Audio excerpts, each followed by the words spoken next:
Your back's been hurting since the crash. The ER's cleared you, so now what? You're not sure what to do next. You've missed work. You're having a hard time dealing with the other person's insurance company, getting a rental car, and no one's really explained to you what your rights are and how to protect your case.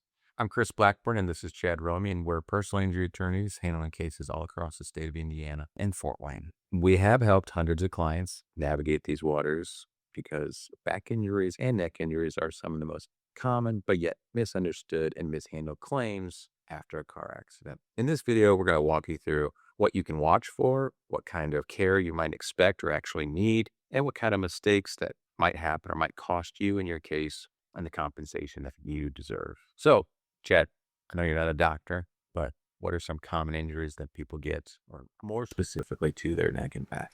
In auto accidents, basically, our body is going through something it's not designed to go through, right? And so back and neck injuries are some of the most common injuries we see following car accidents because your spine is moving in directions and at speeds it's really not meant to go through. And so what can really make these types of injuries difficult is because they're usually not presenting, meaning you usually can't even feel them at the scene. Now, there are certain spinal injuries you can feel at the scene, and those are even more serious. But many times the whiplash, as they call it, you just don't feel it until later that night, the next day, the day after, because of the type of injury it is. So The thing about whiplash is we call them soft tissue injuries. They're something that you can't see, which is going to be very hard for a potential jury to look at your case and see Chad looks fine, Chris looks fine. How are they really hurt? yeah, And what does that mean in terms of your case? Well, it's really going to come down to what your records say and the credibility of you and how you present. yeah, and whiplash has become such a common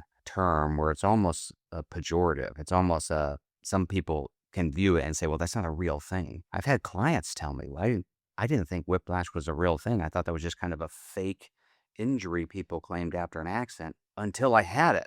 And what's happening is, let's say in a typical rear end collision, and frankly, most accidents, a majority of accidents are just rear end collisions for now anyway. And I think that will go away as technology gets better.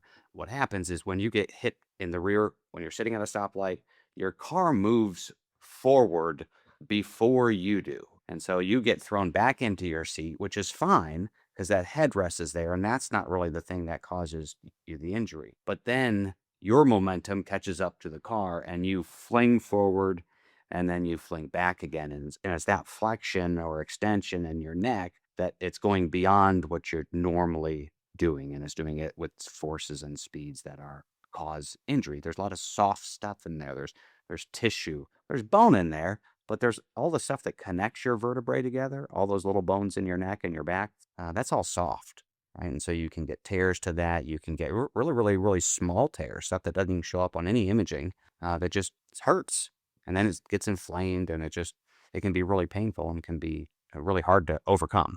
I think one of the things too that a tip would be if you have a soft tissue case, a whiplash type case, the better you can explain to the doctors and the nurses what you're feeling, hopefully it ends up in the records, but the more detail you have, that's going to help you in your case down the road. Sometimes we run into situations where the records say just neck pain, just back pain, but it's not specific as to location, severity, the type of pain, burning pain, aching pain, stabbing pain, pain scale on a 0 to 10. But the more specific you can be, the better it will be in terms of what you went through. Plus, it'll also refresh your memory later on down the road because sometimes these cases last for years and years. Yeah, they can. Common types of injuries to your neck or your back following an accident. You have whiplash, which is the generic, hey, my neck did something it wasn't supposed to. Now it's sore. It's usually neck and upper back, and have herniated discs or slip discs. And by discs, we mean the vertebrae that make up your spine. It goes from your tailbone all the way up to your skull. And there are certain parts of your spine in there. We're not going to get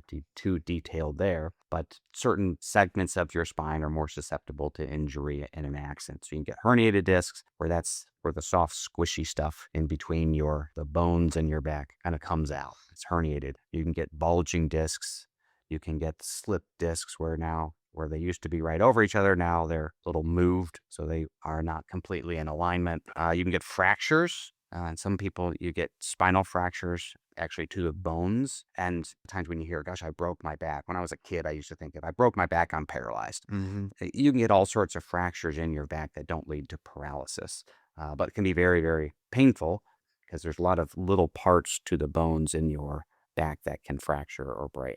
Sometimes they'll be diagnosed as compression fractures. And you imagine you've got your spine with your disc. That's basically the shock absorber. So if you get into a severe accident, maybe the vehicle rolls over or you're going over bumps and your spine compresses, you can get fractures that way. Fractures are going to be different in soft tissue because it's objective. You can see the types of fractures on x-rays, which will usually add more value to your case. It'll be more easier to prove because a fracture wasn't there before, the fracture happens afterwards. Yeah. Not always, though. There are certain maybe pre-existing conditions that can kind of muddy the water. Yeah, right now we're talking about injuries that can happen rather than stuff that's already existing in your spine. I'm 50. I've got stuff going on in my spine that has nothing to do with an automobile accident, but it has to do with being 50. You degenerate over time, and so my spine does not look like it did when I was 18, which was impressive. I'm 45, and the first thing Rodney, the paralegal I work with, said to me this morning, "You okay? You look rough." And he wasn't looking at your spine. He was looking at your face. Yeah. Yeah. Thanks, Rodney. Yeah. And then there's, just general sprains and strains, all that soft tissue stuff around the bones in your back can get damaged. And then, of course, there's just spinal cord injuries. And spinal cord is different than your spine. The spinal cord is the stuff that's on the inside of the bones are protecting nerves that go from your brain through your spine to the legs and arms and fingers and toes and all parts of your body. And if you have spinal cord damage, that's different.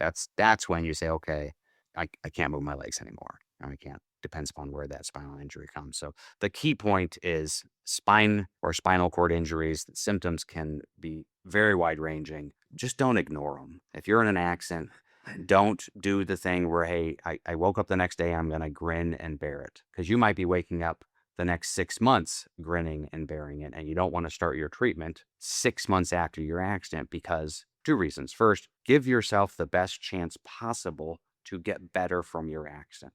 We in our world, we deal with insurance companies and settlements. So we get money. I have not had one single client in my 17 years of doing this look at a large settlement and say, gosh, I'm glad I have this permanent injury. What a great trade. It doesn't work like that. That's great. Let's do that again. Yeah. They don't say that. Yeah, they don't say that. So give yourself the best chance to get better, treat early. And then secondly, from our perspective, is if you wait 6 months to start treating, you've created a 6-month gap in your treatment, and insurance companies love that.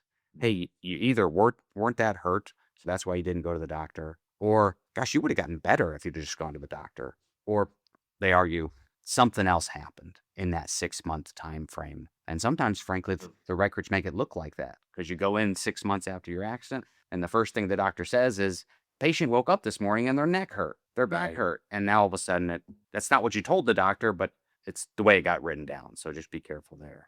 In addition to that, how these cases are handled, there's the element of causation. So we have to be able to prove that the injuries that our client sustained were from the accident. And when Chad's talking about gaps in treatment or inconsistencies of prior conditions, the water gets a little muddy sometimes. And sometimes some of those cases you got to consult with the experts, either the treating doctors or an independent doctor to just, hey, I need you to look at this, look at all the records, everything we've got before and after, go ahead and examine my client. I just need you to tell me what your opinions are. What can we prove? What can't we prove? But that would be the element of causation. I'm not going to go into a whole bunch of detail on comparative fault, but there's other videos for that. Comparative fault can impact the value of your case. And so if a jury felt as if, oh, you have a back injury, your case is worth $100,000. However, they found you at a portion at fault, let's say 50%, well, then they would reduce your verdict by 50%. So your 100 goes down to 50.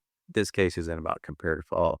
If you've got other questions on that, search some of our other videos. This case is about back injuries, neck injuries, and what happens and how these cases are evaluated. And so immediately after an accident, and we're not talking about at the scene, but we're talking about specifically your back injury or your neck injury, go to the doctor if you need to. We're not the type of law firm who's going to tell you, go to the doctor for the fun of it. You're perfectly fine. You don't feel anything.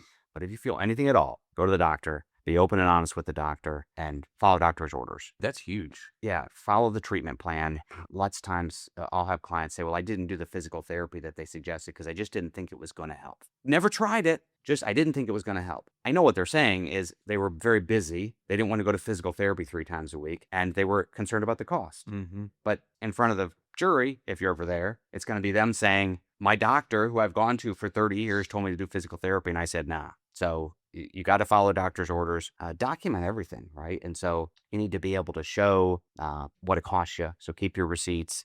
Like Chris said earlier in the video, keep notes of how you're doing, and you're keeping notes for yourself to be able to remind yourself. After the accident, we're not giving recorded statements because sometimes we'll say stuff in a recorded statement to an insurance company. Go ahead, fine. Yeah, I'm fine. I'm okay. Feel good. Yeah. And so anybody you talk to after the accident, if you think it's going to be part of your case potentially, you need to be real careful how you're talking about your accident, about your injuries. Because I had a client once who ended up with, literally, she got in an accident, and 20 months after the accident, her spine had gotten so bad that her skull basically detached from the top of her spine. It was that bad. And it was a very slow process, obviously. And 30 days after the accident, there's something in her record saying she feels great. I guarantee you she did not feel great, right? It was one of those things where it was the way it was written down. The hard part about that too is we'll hear we'll create chronologies of our clients' treatment records, and then we'll give it to them to review. And we hear all the time from our clients. I mean, probably on a daily basis. I didn't say that. That's inaccurate. But this is important because what you say to your doctors and the nurses and the front desk, and when you're calling on the phone, those things end up in the records, and you can't control what the other person on the other end is typing. You don't have an opportunity to look at your records verbatim, word for word. So you always want to be concise with what you're saying, clear and consistent. Because if you go in one day and say my neck hurts, and they say, well, where? And you're like, oh, I don't know, right here. And then you come in 2 weeks later, 3 weeks later, and hey, my neck hurts, and like, oh, where? It's over here on this side. Well, now it may be true, but it presents an inconsistency that you might have to explain away later, where jurors might go, they would question. Yeah, Unfortunately, jurors kind of like, they look at our clients as if, hey, I don't believe you, and since you were hurt and you're bringing it, then your case needs to be perfect. You need to be. Yeah, there's no perfect medical records, right? And so when we say be honest with your doctors, obviously you're not going in to exaggerate, but where the dishonesty, if you will, in medical records kills my clients is when they're downplaying what they're going through because they don't want to be sent for more physical therapy. So they say, I'm okay, I'm fine. As soon as that's in your medical records, then it's gospel, right? Even though you weren't really fine, you just didn't want to go to more physical therapy. So you said, I'm fine. So just be careful there. In regards to, and this is a little bit of a side story here, when it comes to your medical treatment, there are certain chiropractic offices out there who are going to try to convince you that they're the place for you to treat. Choose your own doctors. And what I'm talking about is after you're in an accident, there's a scheme, if you will, that you're going to get a call. You're going to get a call from a random number. Many times it's going to be a random number that says, look, hey, we're just here doing a little bit of follow-up after your accident, and we want to get you set up for your appointment to get you checked out, make sure everything's okay. They many times do not identify themselves as calling from the chiropractic office. It's a calling service, but they all send you to the same chiropractor. Or they'll identify, oh, we're with the insurance company. But Yes. they're not. If you press them, well, who are you? Where are you with? What office? Very vague. The point, you get to choose which doctors you go see. You don't have to. No insurance company, your insurance company or the other person's insurance company, they're not, believe me, they're not calling you to say, hey, Please go get treatment. please go get treatment. Yeah. And so the danger there is these chiropractic offices usually don't take your health insurance. I have clients right now, I'm working, trying to get a $33,000 chiropractor bill paid off. So just be real careful that you're picking the chiropractor or you're picking your doctor. And it can be a chiropractor. Just make sure you're starting with the care that you choose, not somebody else choosing it for you. Yeah, that's a really good tip because it'll help you in the long run. Yeah. So compensation that goes included in a back injury or a neck injury settlement, what are we looking at? Well, first and foremost, you have your medical bills. In Indiana, we could sit and have a whole podcast about the rules of evidence when it comes to bills. We won't, but generally your bills are going to come in. That's something that a jury is going to look at and consider. Including future medical bills. Future medical bills, future medical treatment does require expert opinion at that point. But permanency is huge because If you have a permanent injury, and depending on how old you are, it's going to be with you for the rest of your life. If you're younger, there's going to be more value associated with that because you've got longer to live. If you're 90 years old, no disrespect to the elderly, it's probably not as valuable because your time here is probably on the shorter end of the spectrum. Yeah. And we also value in terms of how a jury or Mm-hmm. or an insurance company looks at pain and suffering. You have other costs as well. So if you have a serious spine injury and you need to modify your home, or now you're hiring help that you wouldn't have had to otherwise. So I used to mow my lawn and now I can't anymore. I can't sit on my riding lawnmower. It hurts too much. And now you're hiring that help out. And so those are all the types of costs that you look at. So just don't settle your case until you know what all those numbers look like. And some of them, again, you can calculate. I have an invoice. That's how much it is. Some of the stuff you can't calculate. What's my pain worth? There's no calculator for that. I don't care what you see on the internet. There's no calculator for pain and suffering. It's more of it's more of an art than a science. 100%. You can't go to the internet and say, what's my case worth? You can't realistically even assess the value of your case, even at the very beginning in an initial consult. That's important because how would we might have a general idea of what these types of cases are worth, but we're not looking at the evidence. We don't have anything in front of us. We don't know what the records say. So sometimes the value in cases will kind of develop over time depending on how things transpire and what sort of treatment the clients get. Yeah. So the common mistakes to avoid in an accident or after an accident where your neck or your back hurts is delaying your treatment. Insurance is going to argue it wasn't a serious injury or you could have gotten better, so your failure to mitigate. Don't post on social media about it. Lots of people will post, hey, here's a picture of my car. Everybody's okay. Well, what you meant is nobody died. Nobody got broken bones. It doesn't mean you're okay. It just means it wasn't anything very, very serious to you at that time. Don't trust the first offer. I know we haven't talked about offers at all, but a lot of these cases, especially in minor impact cases, meaning the cars don't look too bad, some of these companies will give you an offer within the first 2 or 3 days after your accident for your bodily injury. I'm not talking about your car. They'll offer you $500 for your injury. And again, they're not going to offer you life-changing money in those first 3 days. There's no need to rush to go get that early, quick bodily injury settlement. These types of cases can be complex. So you don't have to hire a lawyer, but I'd encourage you to at least talk to one so they can tell you what the pitfalls might be, what to look out for. I think that will help arm you if you want to go out on your own, which I don't advise. At least have the discussion. The common thing Chad and I will hear, any lawyer in our firm, my dad, Frank and Ryan and David, clients will come to us, or prospective clients will come to us and say, oh, my case is crystal clear. All right, well, let's talk about that. And then tell us about their injuries. All right, you got a neck injury. Here's the doctors you've seen. Here's the treatment you've had. Get rear-ended, crystal clear. Well, let me ask you this question. You're 50 years old. Have you had neck problems before? Oh, yeah, I've seen this chiropractor. Have you seen any other doctors other than a chiropractor? Oh, yeah, I saw this doctor. Oh, okay. I've also done pain management. Oh, okay. The common misconception would be, I got rear-ended. This guy's insurance is going to pay. They should be paying up front. My insurance shouldn't have to pay. At the end of the day, there's a tremendous amount to fight about. And because of that fight, the insurance company is never going to pay up front. So always talk to a lawyer. If they're not talking to you for free, that should be a red flag for you. But most personal injury attorneys, our firm, will spend as much time with you and give you the advice you need. Even if it's a case that we can't handle or you're not interested in hiring our firm, you can at least call us and get some answers. So if you or someone you know is dealing with a back injury or a neck injury after a car accident, don't wait. Get the medical care, document everything you're going through, and talk to a local attorney who knows how Indiana law works, meaning local attorney. There are out-of-state attorneys who would love to take your case, but again, they're not going to handle the case through litigation because they don't work in Indiana.